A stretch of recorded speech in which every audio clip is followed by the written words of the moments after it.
Native people, we're working towards 7 generations ahead, not for just the next generation. We say 7 generations. We're losing art and culture that is coming back to some Native tribes, but we're also reaching people who are not Native people. Mary T. Newman organizes the annual Native Moccasin Rock event for the Tennessee Conference of the United Methodist Church.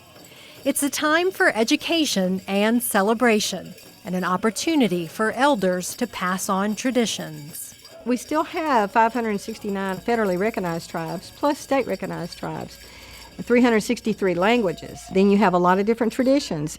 Newman grew up in South Pittsburgh, Tennessee, now famous for the Lodge Cast Iron Skillet Company. Mary's family has been there a long time. Some of my family were on the Trail of Tears, and some hid. My great-grandmother lived in Nickajack Cave, and I played there as a child. I grew up in a little church, Wesley Methodist in South Pittsburgh. My family had a big impact there. My father sang, had a beautiful voice. One uncle made some of the furniture, and my grandfather was a metal worker where they made the skillets, and he made the crosses and the candlesticks. Methodism has been in my family all my life. Newman was raised in a time when showing your Native American heritage was discouraged.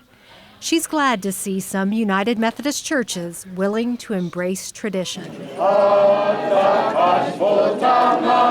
You'll hear Native songs, you'll hear Native languages. Someone asked a friend of mine, what does an Indian church look like? He said, a church full of Indians.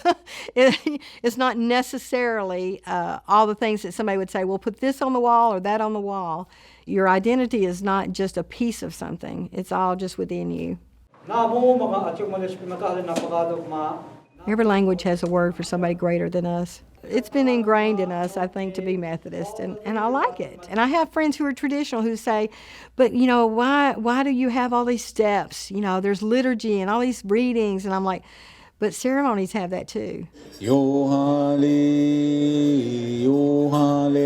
And so I think you can make those comparisons. You know, what is a tradition in the church is a tradition in Native spirituality. Communion, baptism, you know, the Cherokee would take their babies to water and lift them up to God.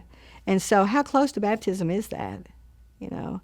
And so I think there's a lot of those comparisons that you can make that would make you feel comfortable about saying, I can be United Methodist, but I can worship traditionally. It's made me really reflect on how I respond to people when they say, oh, you can't do that.